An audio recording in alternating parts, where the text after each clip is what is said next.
Lucky guys. No, well, not lucky. It's a matter of life choice. You made that choice, and that's good. That doesn't make you lucky. That makes you smart.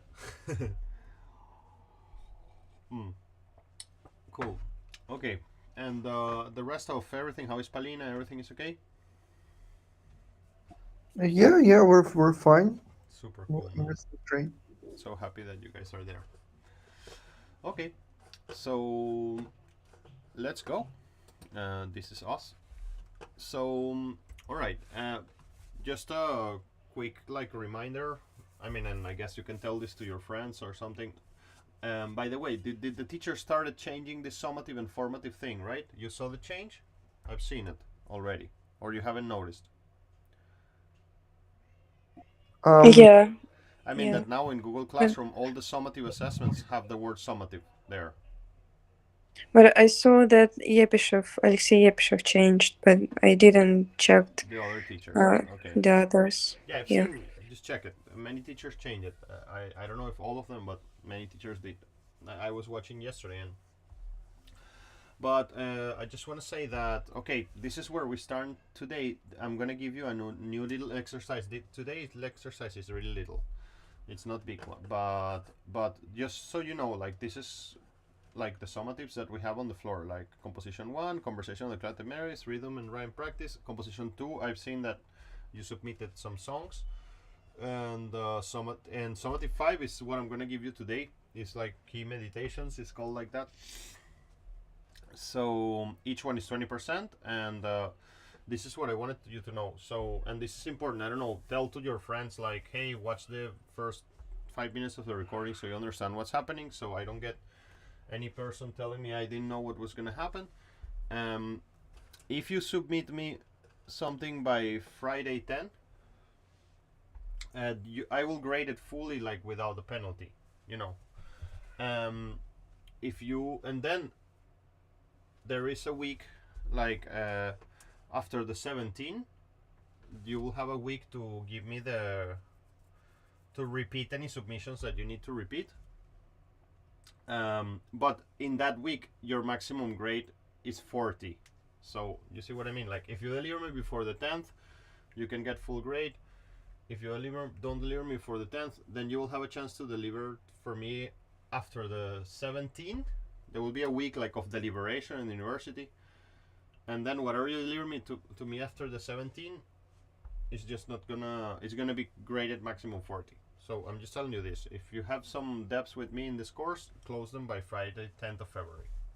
These are the assignments, and I'm reacting to what we discussed when we had a discussion that day. So I asked the teachers to do this. I hope they were doing it, that they were telling you what's happening in terms of your evaluation, like whatever. If they haven't done this or something, just let me know.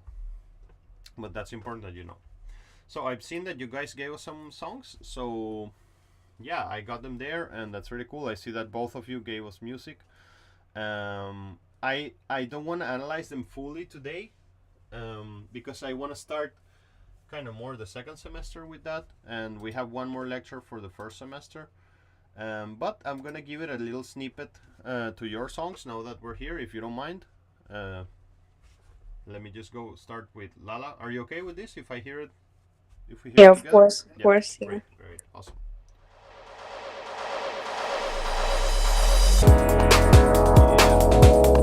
Wait, I think you don't hear music right now. Do you hear it?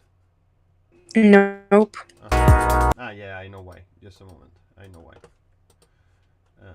Some audio device here. Yeah, now you will hear it. Wait. Not yet. Now you will hear it. Wait. Awesome. Started really cool.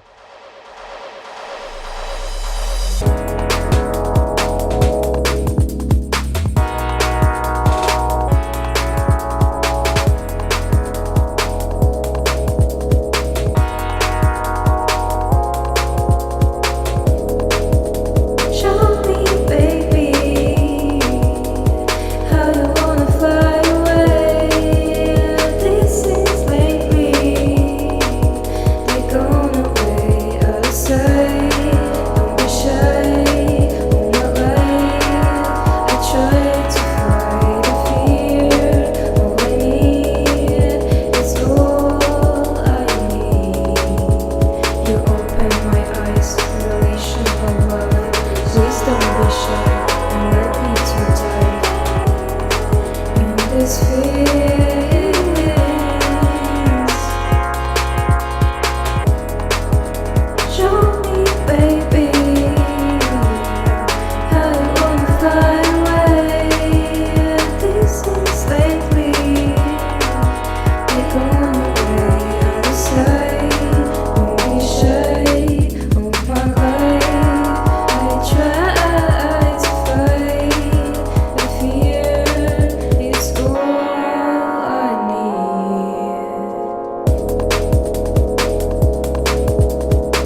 remember that I'm grading the songs lower on purpose, so I will give you feedback in a lecture like we did before, so we will make a production of these.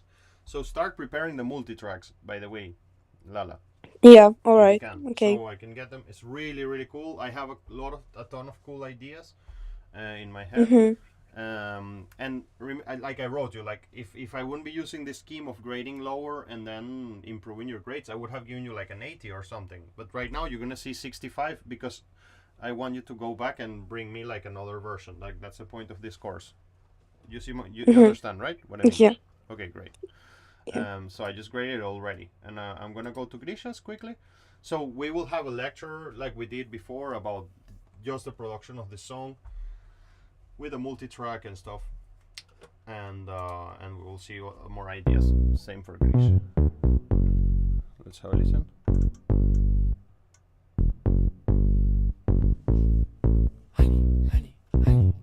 Everybody's evolving so much. Like I mean, I have this privilege of hearing you like for 3 years constantly, and yeah, it's so cool to see you evolving like as artists and as people. Like yeah, it's so cool.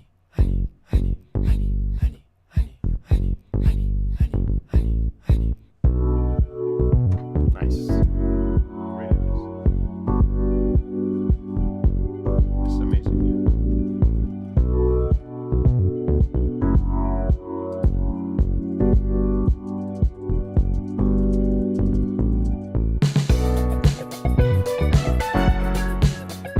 By the way, Yarik is there or in Serbia? He already left to Serbia. He came yeah. here for like winter holidays. Oh.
You should sing it, bro. I really think you should sing it. Like it would be so cool to hear you. I mean, I understand the type of, well, maybe I'm talking bullshit here. Like I'm gonna say my imagination. Like I understand that you come more from like a bit of a rock background and also like indie background, and maybe should be maybe hard for you to see yourself singing something like this. If I'm wrong, I'm just talking kind of like my mind, you know. Most likely I'm wrong, but it's just what I feel. I can put myself in your shoes and imagining myself singing a song like this, and I will feel a bit ashamed to sing a song like this. It's just because of how I am. Do you mean like I should sing in the recording or like sing it live or both? Both. I mean that it should be a song of your catalog of Gusha. Like that's what I mean. Like if you're if I would be a fan, like, well, I'm a fan, but I mean like I'm like your friend, and it's different. Like if I would be a person that doesn't know you and just sees like your music, and I hear one like one of your older songs, and then you come out with this single, it would be like, wow, like that's really crazy. Like it's a really crazy evolution. and I mean it in a good way. So I don't know. I think you should put it in your catalog, and it should be a song of Gusha, like exactly of the same band evolving. You know, I don't know if you want to do that, but I encourage you to do that. Great job, everybody. That's awesome. So I already graded you guys. You know the rules. The grades at the middle of the semester are not so important. They are not definite. So it doesn't matter if you don't do this by February 10, because I will not give you feedback on this song by February 10. It matters. I mean, feedback, proper feedback, like we will do in the class. What it matters is that you do it for before the end of the year, and then I will upgrade the grades. Start exporting me the multitrack as well, Bratan. So, and I see that you have that there is a WAV. Okay, I see. So great, thank you very much, both of you. That was really awesome, and I love it. I really love it. All our lectures start with the summary. I'm of course not going to go through it again, but just remember that they're there. And so now we are finally in this conversation of key, you know, that I wanted to start. We will be going deeper into this because I use these lectures to also kind of like educate myself.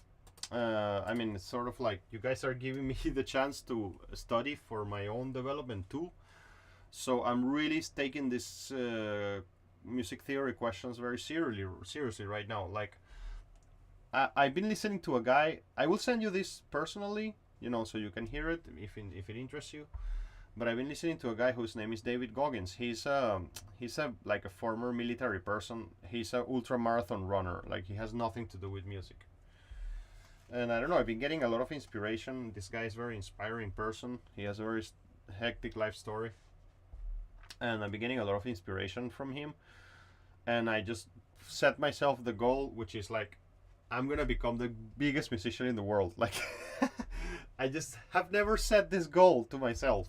And I'm gonna just fucking destroy it, you know. Like, I have this big motivation of you know, of really stepping to a next level. Like I think I have the risk to stay stuck in this position as like a director of this bachelor's and as in a teacher and stuff, and that can give me benefits as a person for only a certain amount of time. And I don't mean to be selfish. It's just like, it's very sad, you know. A guy like me right now is very cool. Like, I mean, I'm 37 and I'm doing this and I do it with a lot of enthusiasm. A guy like me that stays doing this for 20 years, it's a guy that is stuck. Do you see what I mean? Yeah. So, I mean, I'm not gonna leave anywhere soon. Just you can be sure of this. I'm just saying it just in case. But when I look at the perspective ahead, it's like I cannot stay doing this for more than 7 years or something. Because it would mean that I'm just like repeating the same lectures, you know, cooking myself in my own sauce, like. And so what's the next for me? It has to be to become the biggest musician in the world, or to become the biggest composer of film in Russia. Like, I mean, so I really want to do this, and for this, I'm convinced that the only way I can do this is by knowing music theory so well, and I mean to be able to use my natural talent with music theory. So I use our lectures to try to compensate for this and study, and maybe that makes me move a bit slower, especially the first time. But anyways. I'm really focusing on this thing of starting by choosing a key, and so we're going to be talking about this for a couple of lectures. So the question is like, do you usually think about the key you're going to work before you start? We asked this question once. I just want to ask it again. Like, are you like, oh, I'm going to write a sad song, let's use E flat minor? I mean, I understand that the minor major question is obvious. I'm more asking you about the actual root note and what's the scale. It's obvious that if we're going to write a sad song, it's going to be minor, most likely. But what about yourself? Do you think about the key, or you just find it there naturally? Usually I don't, but with this song we actually had like a reference, so we kind of like made. Awesome. We chose a similar key. Awesome. Today, at the end of this lecture, I'm gonna have given you something that is very valuable. You will see it's very stupid, very simple, nothing fancy, but very valuable. And what about yourself, Juliana? Like, do you think about the key before you start? Well, as for me, I don't even usually Yeah, you just go to a trance. think about the key, Yeah. because I'm I usually improvise, and it's like Sure. it happens by itself. Yeah, yeah, yeah. And imagine I'm 37 now, and I'm gonna fix this now for me. That every time I start writing, I just think about the key before I even start writing. If you can fix this at the age where you are, I mean, you're gonna be a lot more powerful in the future. So, anyways, let's move on. Today we'll talk about choosing the right key to the project, to project the emotions we want. Like, that's the point. So we're gonna discuss emotion in music. We're gonna identify the emotion associated with particular keys. We're gonna discuss the process of choosing the key for your song, and I don't think we're gonna do any practice in the end, but if we do, we will learn a little bit through that. So music, of course, is a catalyst of emotions, and all the materials that you're going to hear today, and actually for the next couple of lectures, we will be exploring a set of articles written by a lady called Rebecca Valverde, who would just drop some meditations about they are mostly about music for film, and of course I'm using this as well as a lever to help me to write the soundtrack of the film and to think about this, but the concepts apply to exactly what we're talking today, and there is no question about that. So about writing a single. So when you hear a song that you have never listened to, obviously, I mean, this is set like a question, but it's obvious that you have heard a song that you have never listened to, and it just shocks you, and you feel like really a lot of emotions from it, obviously. So things that we have never heard can move emotions to us. That is remarkable. You know what is really crazy? My son is 3 years old. Try to give me an explanation for this. I'm really interested in hearing your opinion. My son is 3 years old, and he hears a song and he tells me, это грустная песня. Try to explain that for me. Can you tell me an explanation to that? The song has like 3 chords. Actually, we already have a game. Like, the song starts and he has heard like 3 chords, and I ask him, Sirius, это грустная или счастливая песня? Грустная. And he goes like... So what do you think is that? He knows nothing of music theory, obviously. Well, the explanations that I know about this. Sorry? The explanation that I know about this Yep. is that, like, the harmony in this song, he doesn't know what it is, but he kind of doesn't like it because, like, minor chords for our brains sound a bit worse than major chords and everything like this. So it's like he kind of likes it, but not to the end, and that way it makes him feel emotions. But that's what I know. Yeah, like he can feel that. He can feel what? He can feel it. He can feel it. You said he can. He can feel. Exactly. He can feel it. Yes, yes. And actually, Grish, I have a answer to your commentary here. If you see in our channel, in the Epic and Unofficial, there is a link I shared once that is called, I think we will get there if I write dissonance. Yeah, like I wrote it on November. Like, I read this paper when I was in London. Like, I read it so many years ago. No, I didn't read it, to be honest. I'm not like a person who reads full scientific papers, but I read the abstract and I knew that it exists. Like, there is research that has been done that shows that there are children who react positively to dissonance, and they react negatively to consonance. Like, you play them a consonant chord and it's like, and you press a dissonant chord and they're like, yay. So these writers, I mean, I'm not saying that this is the truth, but these people are suggesting that we are kind of hardwired for consonance or dissonance since we are little. You know, that it's not like, in general, a minor chord just sounds worse or better for us. I mean, I disagree with what you said in a good way. Wait, what happened here? I lost my... but yeah, I mean, just check out that, if you're interested in that conversation, just check out that in a point, because it's an interesting argument, you know. I agree with Lala. I just think that, and I think that Grisha, you agree with this too. I'm sure we're all on the same page. It's just like, it's really hard for me to explain that. Rather than music, the emotion of music, it's this is really amazing, man. I'm really obsessed with this question. I want to make a PhD on this. It's a really big question. Like, music contains emotion before it's created. Like, it's already, it's kind of like the sweetness of a fruit, you know. Like, you try a fruit and it's like, it carries sugar and it's sweet before you try it. Like music has emotion before you hear it.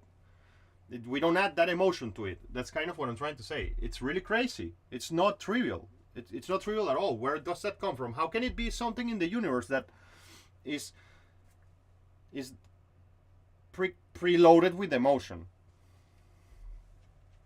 It's like sugar from a fruit. Think about it. I'm really, I don't know if you feel the power of this question, and maybe it's not a powerful question, and I'm just like a guy who get excited about everything. But I really find that question very powerful. Like, and I've seen it with my kids, and I'm shocked.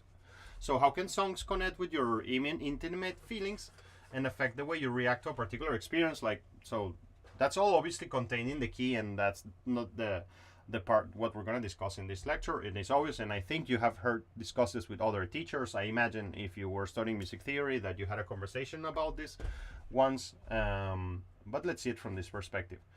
Music is an emotional bridge between a person and the world, influencing and conducting our perception. So that's really nice. Music in a film inducing us to think of a scene as happy or sad. This is amazing, and it's so true. It also can help us understand what a character is feeling without the need to the character show me what the character is feeling. We're not talking about film because we want to make singles, but we want people to feel from our singles. So right now, you and me, we all write like in a trance. You know, we go like, oh, and our eyes go white, and we kind of become some zombies for 2 hours, 5 hours, and just do whatever music is kind of asking us to do, you know. Let's try to control that process. That's the whole point of this course. It's like what it should be. By the way, do you know about this? This is super gore and super horrible. Do you know about this? There is a fungus, you know, that it infects some ants. Have you heard about this? I mean, what I've started saying. Have you heard about this? Yep. And then it controls the ants to do something and then it affects their brain, and so it makes the ants to go to a higher position, and then from the brain it grows a fucking mushroom. It's horrendous thing, and it kills the ant that is carrying the mushroom, but the mushroom is moving the ant up forward in a plant. So the ant stands on a higher ground, and then the spores of the mushroom are released. It's super gore thing. So I'm just joking that music is kind of like that mushroom that is entering into our brain and making us do something for it. Wait, ant, mushroom, zombie. I think if I search this, I can drop a very horrible image of this poor ant with some mushrooms growing on their head. You know, wait, this is so of course 0% related what we're talking about, but it's 100% interesting. So my mouse is kind of working wrongly. Well, there you go. There's the poor little ant with the mushroom growing on their head. So again, this is happening because the ant gets like a zombified, and it just goes up into a plant, and it's just crazy. It's crazy. So maybe music is something like that. You know, it just kind of like pull us and makes us do something. So we're gonna talk first about, and by the way, I have never seen the movie Joker, which I guess it's my mistake. I need to watch more films. Music and substitutes, but we're gonna study the Joker soundtrack for a moment, and it's a beautiful piece, and it's really amazing. So, of course, music and synthesize what words are not capable to express. There is an example of the Joker soundtrack. This person won an Oscar for it, and there is this song that, I mean, in general, the music of the film doesn't have incredible complexity, but holy shit, man! If you have never heard that song, give it a full listen. I heard it last night, like fully, when I was preparing the lecture, and I was like, wow, it's amazing. And I'm especially thinking as a person who is writing a soundtrack right now, it's really amazing. So the scores are not so complex, but I mean, they give us what we need to feel what we have to feel. So let's have a little listen of this, and so I can get another copyright strike on my YouTube channel.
okay, I will not hear the whole song. I really recommend to hear the whole song.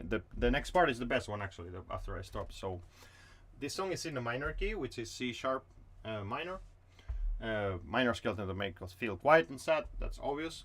And specifically, C minor induces despair. I mean, I don't have what I'm gonna tell you today. It's not something that I knew before, and I was like, yeah, oh yeah, I hold and handle all this information fully. It's just a super great resource for all of us, like the last 2 slides of this. This scale is perfect if you want to express sorrow, deep grief, self-punishment, and similar emotions. Like, the second aspect to mention is the tempo. The tempo is lento, which evokes soul lowness and profound reflection. So right now, for example, I just finished 41 minutes of the film. Hooray!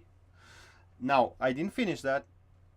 I have to go and rewrite a lot of parts. And actually, the director, I'm really lucky. Like, if I wouldn't be doing the first time composition, I think I may have been fired already. I mean, in the sense that I'm very lucky that this director is very patient and he really wants to work with me because we like each other as friends. And so I'm getting a cosmic opportunity to sort of like learn and work at the same time, and I really honor that. I will have to go and rewrite a lot of the parts that I already did, because the problem that I'm having is with the action sequences. Like, they're really hard, the action sequences, because it's very easy to fall into cheesy territory. And these materials that we're going to cover in this next 2 lectures is going to be key for me to write the next batch, because there is all this connection in between BPMs and emotions, and key and emotions, and if we can master that, we would be a lot better songwriters and everything.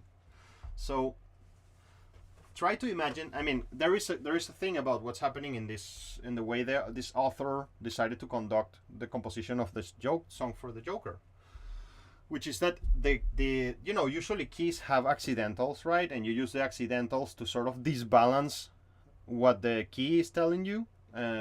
That's why they're even called accidentals. They're like an accident or like out of balance or something. Now, this particular composition has no accidentals, and so if you have been paying attention to this course, you would see that the whole point is kind of to try to move us away from this like in trance like composition to a more logical and rational thing. So you see, when you choose a key and you have the emotions of the key, and that's what I'm going to give you in the end of the lecture. When you have the emotions of the key, then if you want to be ambiguous about that emotion, you use accidentals. Like, let's say C sharp minor, it's a great key for despair. Now, if you want to introduce hope in the middle of that despair because you need to make an accent in a part of your film score or whatever, you're writing a pop song and you want to add an accent, then you start using accidentals. Now, this writer just chose to not use any accidentals at all, and this makes the song coherent and constant with the projected emotion that the key holds with itself.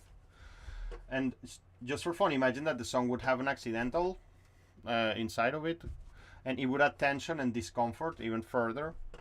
So imagine that you change it from C sharp minor to G, for example, and this would have changed the song emotional effect and the meaning of that scene. But this is a moment of self-consciousness and sorrow, so to reflect that, the author used the same key and didn't change the key on purpose, so you don't feel out of that initial sentiment. I wanted to hear C sharp minor quickly and to see if we agree with that fact that this key transmits sorrow and the emotions that are set there. Wait. In the course so far, have you ever had a similar lecture like this, of like a deep discussion of the mood of the keys? I'm imagining yes. I would be very happy it's no, so I can give you something new, but I don't remember any lectures like this. Great. I hope that I can offer you something that is new. Wait, because the end, I'm telling you, I could just make the lecture to be the two end slides and just go home, but I think it's cool to build a story and to discuss it calmly and to meditate together. So piano, wait, I'm just gonna load a piano. So let's have a look at C sharp minor. So I have here the components of C sharp minor. So C sharp, D sharp, wait, C sharp, D sharp, E, F sharp, there you go. Like, oh my God, what the hell happened there? That's F sharp, G sharp, and A, and B. I mean, it's obviously, I of course feels here. Wait. Oh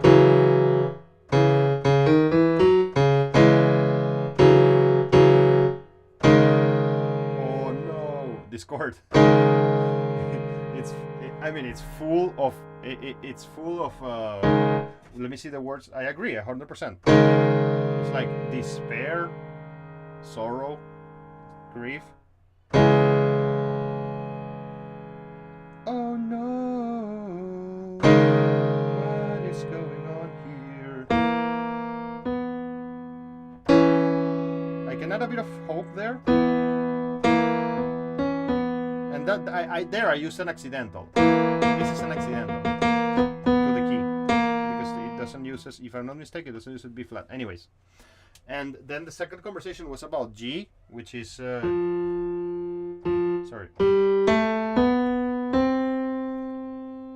Then E. Wait, G, A, B, C, D, E, F sharp. That would be obviously not so sorrowful, right?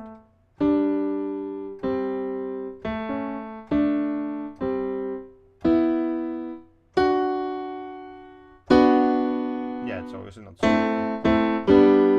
So, very different feeling. Like, so the point of the author of the articles that we're analyzing is like, if we would have used G, we would have been far away from this feeling that we needed to achieve. So, which are the kind of like musical patterns that can help us to drive to have emotional power? So the key, the tempo, the harmony, the melody, the progression, the modulation. So when we identify the key, we are trying to project an emotional effect that we want. When we're choosing the tempo, we're affecting the emotional reaction that people have to appease. Just like with the key, obviously. When we are discussing harmony and melody, we are setting up the lexicon. The lexicon means like kind of like the words that are available to us, and that's really cool.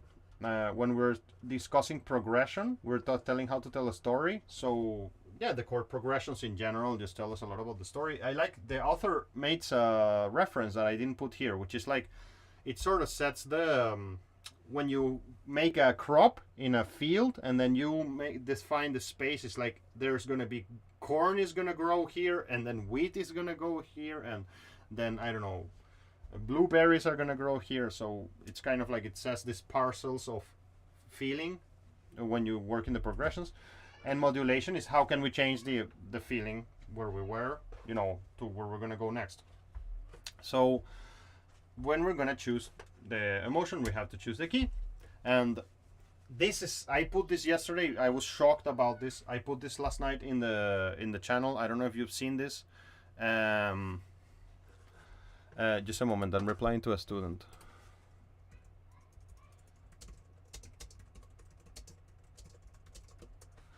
Tak. So I was shocked when I saw this, and I was really impressed about this idea, and I really kind of like went to bed just like in this mood, you know. I think of music as a living organism. Composers are a medium for music to come alive. Can we argue that, and this is my question, what is in purple, like can we argue that music exists outside of the composer, and then the composer just comes and throws it into the ocean and catches it, you know? That's kind of what I meant when I started talking about Sirius and all of that, and his reaction to music and what is the meaning of that. That's just infinitely interesting, and I don't know how do you guys feel about that, but I mean, you could say that painting is the same, but no, because every time you use white and red, you're not always going to produce the same feeling. But if I really play a minor chord, like I'm going to kind of always produce the same feeling. So you see, it's like the feeling precedes the chord. It's really crazy thing. It's a really crazy thing. People say that this is a human convention, and I disagree with that. I think that music is loaded with meaning before it arrives to you, and that meaning is not given by a human. That's very weird, but I think if animals could appreciate music like us, I think they would agree with us. But that's why I want to do a PhD. I cannot prove it, but anyways. So, okay, in a piece of music, the key is the center of gravity to which melody and harmony tend to spin around, of course. So, when you are going to write a song, we already discussed some questions once, like in lecture 2 or something.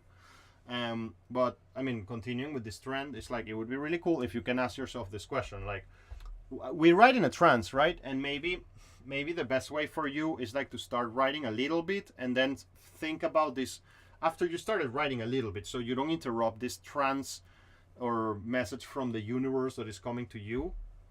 But maybe it would be cool to think about this. What is the emotional that is triggering my composition? In the case of a writing of a film, I have it pretty clear. Like the director is telling me what I have to do, and there's no question about that. What's the story I want to tell? These are questions that are for you when you're writing a song. What would I like to elicit in those who listen? Like, what do I want people who listen to feel? So, to talk about keys and emotions means also to talk about modes. So we're going to talk about modes for a moment.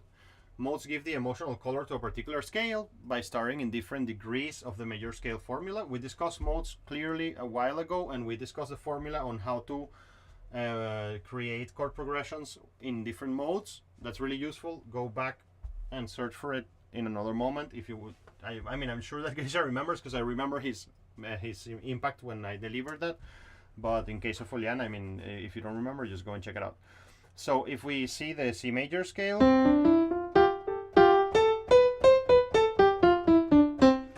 and I can just then stand on A and play the major scale starting from A. I think that's such a different feeling, right? Do you agree?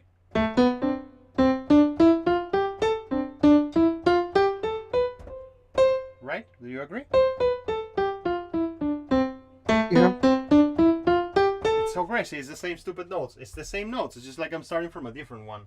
It seems like when you put the listener on the root, you know, obviously you kind of like set the stage, and of course the intervals from the root, because we have an expectation of what those 7 intervals should do, are putting us in an emotional space, particular emotional space. So C major and A minor are relative scales, as they are, and they have the same notes, but they induce different emotions. All modes are equal relatives, and we should treat them accordingly. Major and minor are the most common modes, of course, and so we have our little list here of modes that we have discussed, but we have now added an emotion to it. So in general, if you're going to work in Ionian, you're going to be producing a happy feeling. In Dorian, a sad but hopeful. In Phrygian, a darker one. In Lydian, or uplifting and quirky.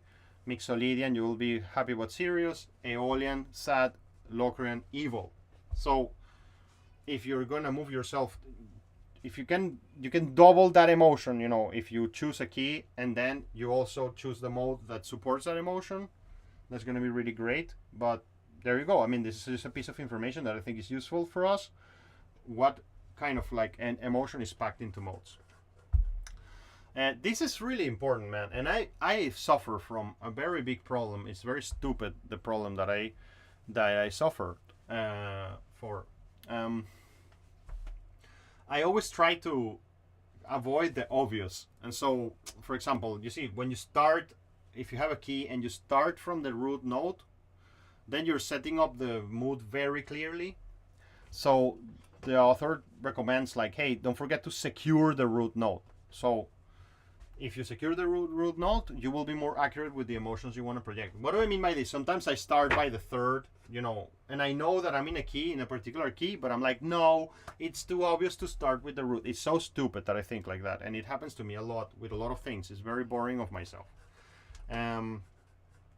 You can do this with by starting the composition where the mode's root notes is, or the root triad. So obviously, another idea here. So idea number 1 I just told you, it's like, hey, well, a kind of idea number 2, right? Idea number 1 is like, here are the modes, here are the feelings associated with the modes, experiment with that. Idea number 2, kind of like you can start your parts or compositions or sections of a song with the root note. So we can just like express the feeling very clearly. Another idea is, imagine that you want to compose a sad but hopeful song in C major. So try to use the Dorian mode. If we go back here, like we see sad but hopeful is Dorian, kind of. for this you might start your composition with D. I mean, you are in C major, but then you're gonna move yourself to start with D because you wanna be in the Dorian. Or the chord D minor, which is the root triad of the mode. And another idea here is like, okay, you need to write a song in C major with an evil feeling. Then you should work in the Locrian mode, and you might want to start with B or a chord with B diminished, which is the root chord of the B Locrian mode.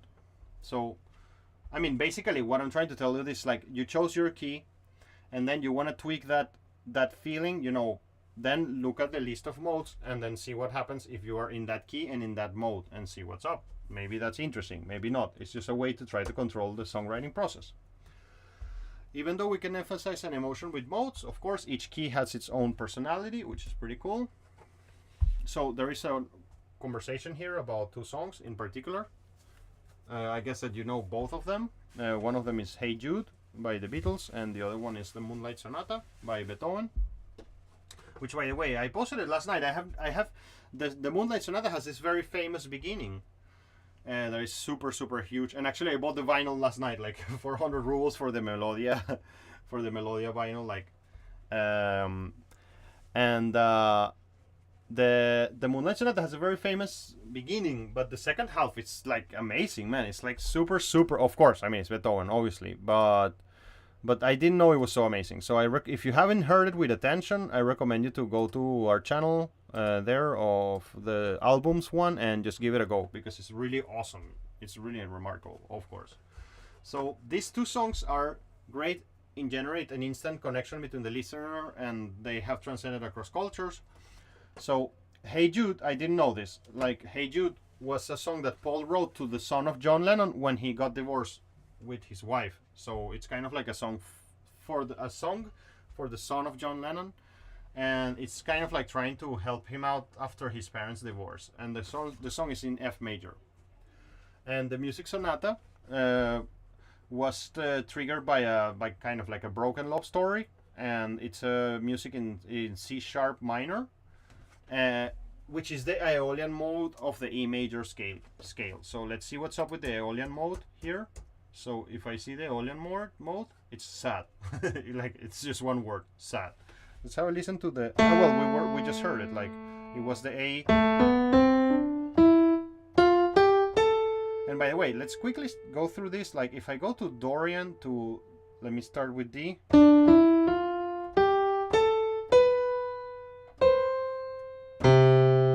me start doing it in this octave with D. And then Phrygian, right? Well, I mean, I encourage you to play and see the feelings and then see if they match, you know. So, okay, wait.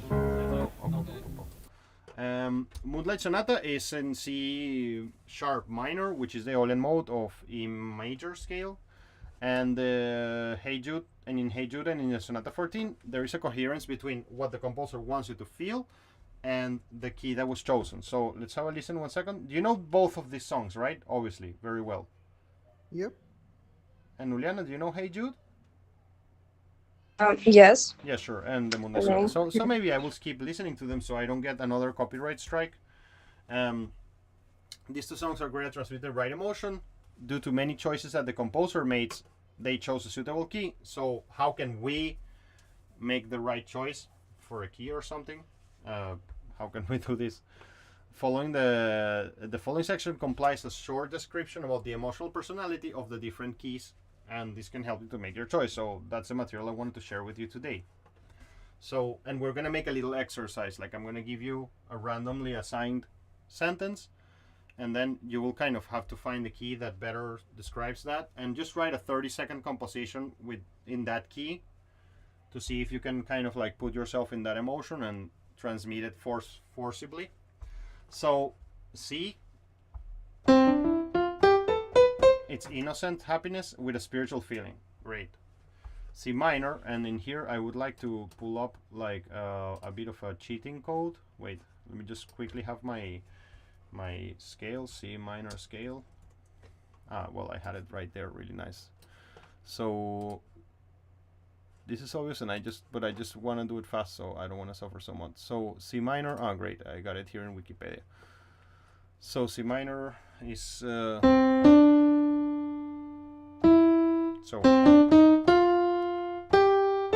no, I have an F, A sharp, A flat.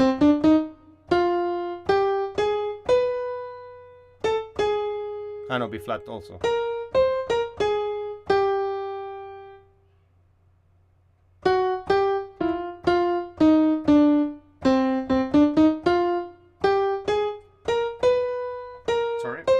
It's innocent sadness, heartbroken, and evokes yearning.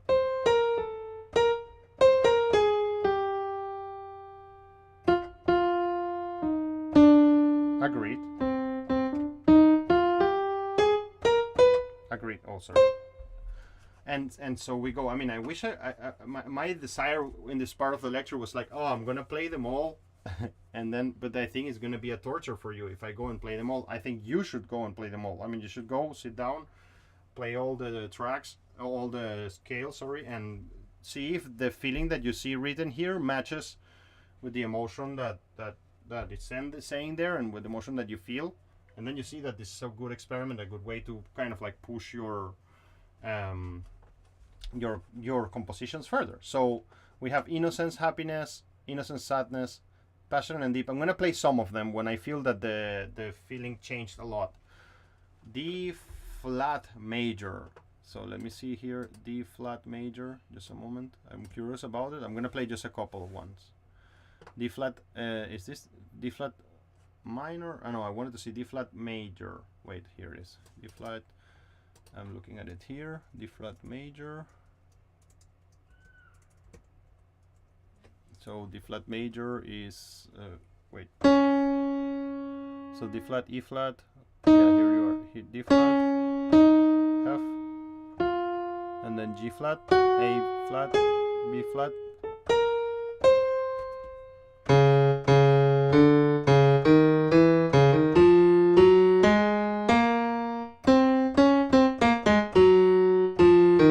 So D flat, it was depressive, marked by an air of happiness.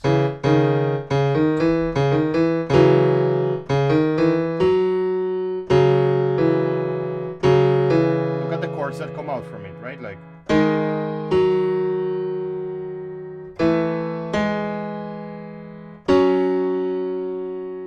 agree?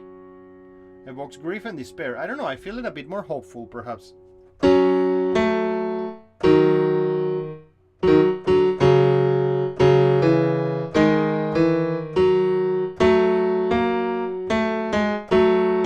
Yeah, I don't know, I feel a bit more. I agree, it's depressive, has a bit of happiness, but I also feel a bit of like euphoria. I don't know. Triumphant and victorious. It feels like war marches or holiday songs. Let's see D. 1 second. So let me see D major here. Just, I guess, let me see D major. So in D major, I have only F sharp and C sharp. So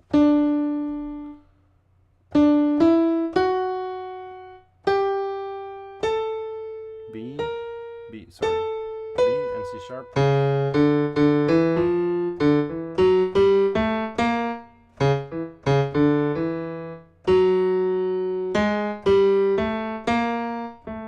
Sorry.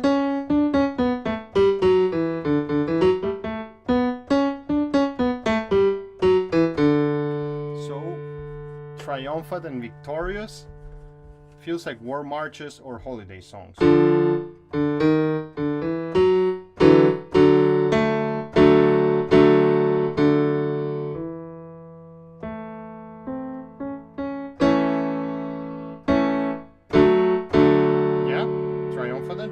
There you go.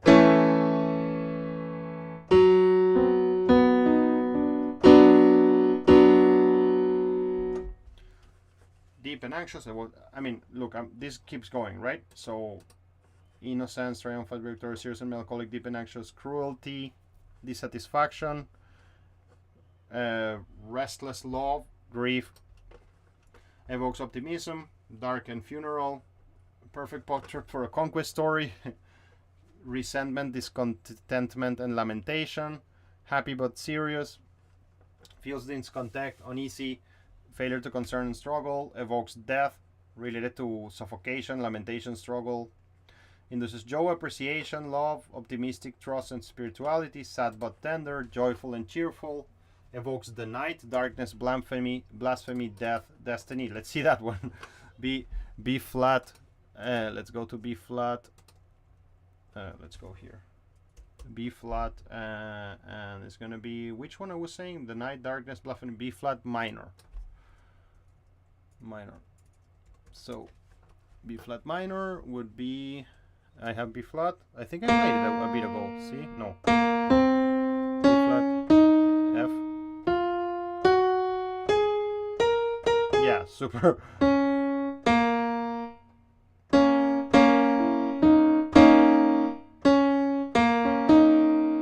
So I have D flat. Yes. Let's see. Yeah, great.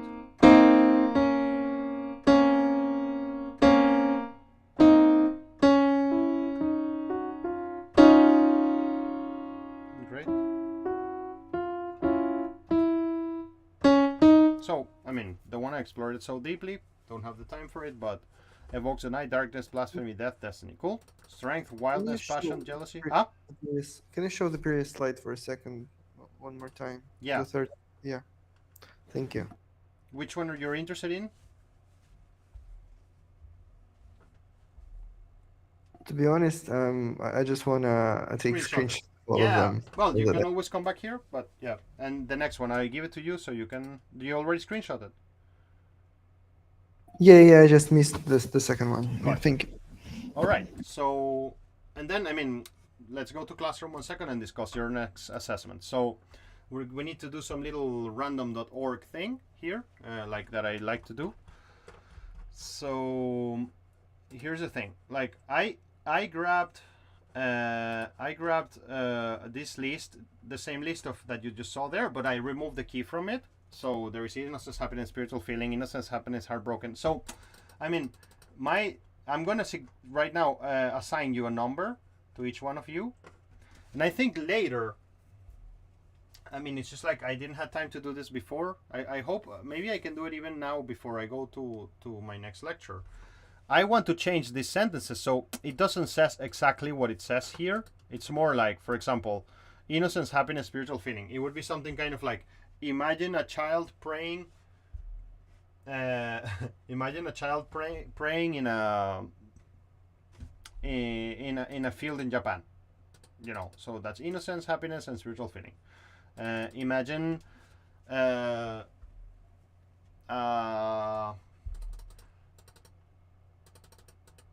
football player who lost the World Cup, you know, etc. So I think I'm gonna do something kind of like that to put it a bit more harder on you to kind of go through this and think. Like I'm also gonna randomize them so you don't get exactly the same list. I hope I have time to do that. The worst case scenario is that I will not have time to do that, and then you just see your number, and then you just go and see this in the list, and then see which key corresponds. But my desire would be that, because you see there are many ones that are depressive, my desire is that you would explore those things. There are many that are innocent. There are many that are, I don't know, the anxious. So the great idea would be that you explore some of them and then choose the song key that is more logical for that emotion, but we'll see. So I need numbers from 1 to 24, and I need you guys. So I'm gonna do it like this. I'm gonna go to random.org. So I'm gonna give you again a random number, and then you're gonna have a list there of stuff, and then you have to choose the key and write a little composition. You see 30-second composition, like really simple, in that key, just to kind of demonstrate that, and then you will show the composition in the next class. Your little composition, and kind of discuss about it, and discuss what have you learned when you starting from the root key instead of starting from the trance of like, oh my god, I'm gonna write a song and I'm going through a trance. So let's see, you have a number between 1, no, I need to, well, yeah, I can do it like this, number between 1 and 24. So this will be the first one. So the first one is 15. So let's see here, Juliana got a 15. So wait, Juliana 15, Grisha Grisha got a 3. So that's what came out. Olga Kabzar got a 3 as well. I'm gonna randomize it again. I don't want it to be repeated. 23. Andrei Maximov got a 10. Dmitry Volkov gets a 3 again. This thing is not random at all. 19. Ragova Valeria gets a 12. You know this thing about Apple about iTunes that they had like random songs, Yeah. right? Like shuffle, and Apple Technic, and people said that it's not random enough, so we had to make it not random, but to make the tracks so that they do not match between them. So actually, that I know that on iPods it's not actually shuffle. It's like it has some sort of algorithm. Yeah. Because it wasn't random enough. To produce true randomness is super hard, bro. Like, I mean, in physics, like, and in science. So yeah, I see your point. Like, I guess that they had to like intervene with some sort of algorithm or something. Yeah. And in the end, I guess they're just imagine random, and then they're pushing some artist there that they paid or something, like a fee or something. So okay, you see, like Uliana got a 15, so that means that your thing has to be happy but serious, idyllic and poetic, calm, satisfaction, tenderness, gratitude, and peace. For Grisha, you got 3, so it's passionate and deep. It evokes sorrow, grief, despair, wailing, and self-punishment. So yay. Good luck with that to both of you. And yeah, just a little 30-second composition. It can be on the piano, it can be on the guitar. It doesn't matter. It's just, it can even be one of your songs. It can be the beginning of your future composition that you will give me. It doesn't have to be music for a film. It doesn't have to exactly represent this immediate feeling, like very much. So I just want you to explore with the keys and to maybe start having a relationship with them that is not like of a stranger, but more like of an acquaintance. So do you feel that you have an area of opportunity to grow there, or do you feel that you know the keys so well that you know them all, that you can kind of, you have this in your head already? Or I'm asking this humbly and honestly, I just don't know. The question is, do you feel you I have a lot to know about the keys. Tell me again? I don't even know the accidentals in the keys. Yeah, we can always study it more. And I mean, don't find yourself like me at 37 trying to gorge this information now, because you really need it, because I need this desperately for the film I'm writing. I need to be faster than what I am. It's taking me too long. Even though I'm on time, like I'm not outside of the schedule of it. I'm okay, but yeah, don't find yourself at 27 just like trying to force feed yourself all this info to process it. And what about you, Juliana? Do you feel that you have like control of the keys, that they're a part of your system, or do you feel them like it's strangers, distant from you? You mean about the number 15? No, I mean in general. Like, I mean, if you think, I think Palina, for example, I think she has this skill already, which is like she can think about D minor, she can imagine D minor in her head. And tell me if I'm wrong, Grisha, but I remember this from her. Like, I think she can imagine D minor. Yeah, she says that. Yeah, she can imagine D minor in her head. I know you well. I'm like the Edushka Leo here. She can imagine D minor in her head and then just say like, that's deep and anxious and whatever. Like, we need to develop this skill ourselves. That's why my dream would be that you my wildest dream is that you open this thing and you see all these keys, and then you read what is there, and it's like, oh look, like, yeah, this coincides with the feeling, or disagree. If you will not do that, well, at least look at the number I gave you, go and write a little composition with that number, and then see where it goes. And if it's easier, maybe it's easier for you to support a feeling like that. And then, because I know when we write pop songs, usually it's not like, Sometimes it is like that. Usually it's not like I want to write a sad and depressing song. It's more like we sit down, we start jamming with ourselves, and then something happens, and then we follow that. But I don't know. Personally, like I know the name of my next lapser on the song record, and I know this name since 2020, and the songs are not written yet. But the album is called The Unknown, and I wanted to make an exploration of like, for example, like this attractor that pulls us to write music. It's like, what is that thing? We don't know what is that thing. That's one of the unknowns. Where was Sirius before he was born? That's part of the unknown. Like, there are all these things that we will never be able to know. And I wanted to make a musical exploration of that. And so I really would like to, now that I have this tool, to start looking at it from, like, I'm in the metro and I'm thinking, okay, the next song is about, for example, one of the songs that I'm writing is called The Cross.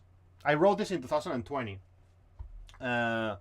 So there is one of the things that is unknown to me, that is like, when you have a big problem in life or things are stuck, it seems like the way to go ahead is by sacrificing something you love very much. It seems to be like an algorithm of the universe, and that thing is expressed in the crucifixion, in the biblical myth. It's expressed in the crucifixion. It's like, the world needs to move on. In order to move on, it sacrifices what is more precious, which is the Son of God. It's like the most precious person.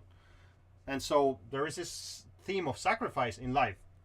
And that makes a lot of sense. It's like Grisha is now in Cyprus, and in order for him to get what he wants, he needs to make a sacrifice. What do I mean by that? You're in a beach paradise. You can just go to the beach all the time. No, you're going to have to wake up and go and find something, and you're sacrificing your time in the beach. When the quarantine came, I decided to close Studio B. I made a sacrifice to close Studio B so I can move on further, and then I moved home, and it was confusing at the beginning, and then I found myself in a better position because I made a big sacrifice. This is not my idea, by the way. You will find this idea documented by many philosophers, thinkers, historians, and stuff. Like, there seems to be this human algorithm which is about sacrifice. When you're stuck, you sacrifice something and you get something in return. And I'm not saying this from the point of view of the Bible at all. It's like, monkey is sitting in a tree, and that tree is safe from snakes. He sacrificed his safety to go and get food, because he's stuck. He needs to eat. He needs to proceed further. So this is a huge animal theme across the board. So I'm talking about that because nowadays I would like to sort of approach to my songwriting more like, okay, I want to write a song about sacrifice. So definitely not going to use C, definitely not going to use C minor, definitely not going to use C minor, maybe D flat, and then I have a set of limited options to start, and then explore the key and then go deeper. Maybe that's a better way than just go and like play my guitar randomly and see what comes up there. Like, so yeah, that's what I wanted to share with you today. We will go deeper into this, but yeah. So I used the last minutes of the class to ask you something. Let me show you something. By the way, we're off the class, so I guess I'm going to just kind of like stop the YouTube stream and then talk about a couple of things that are more like administrative of the school. Or heck, I'll leave it here because maybe it's useful for somebody who will watch the recording. So right now, as things are standing,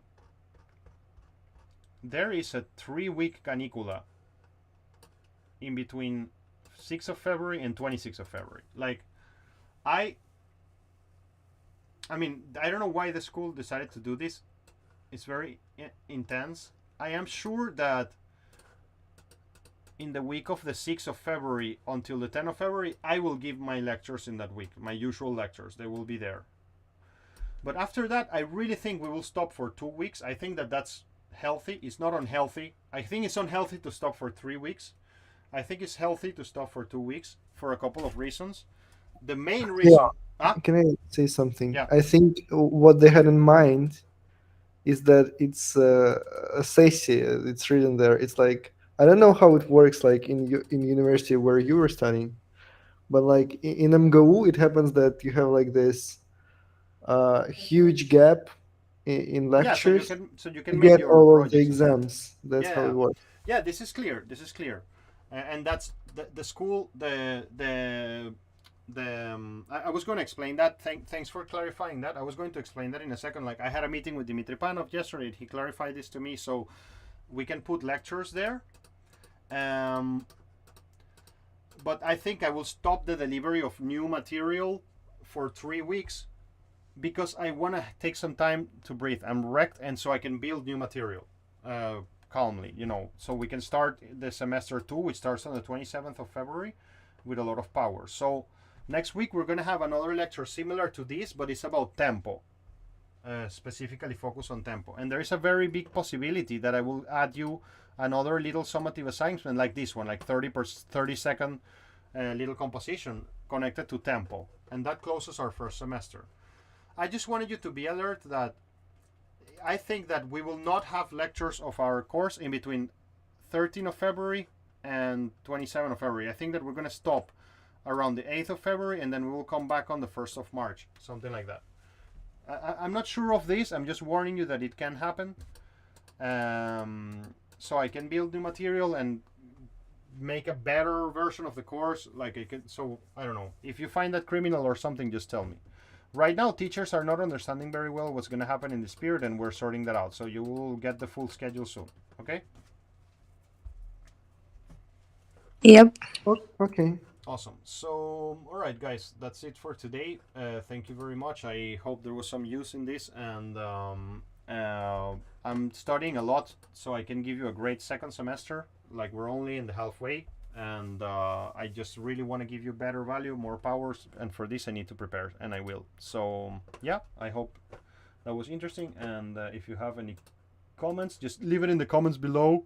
Subscribe, hit the like button.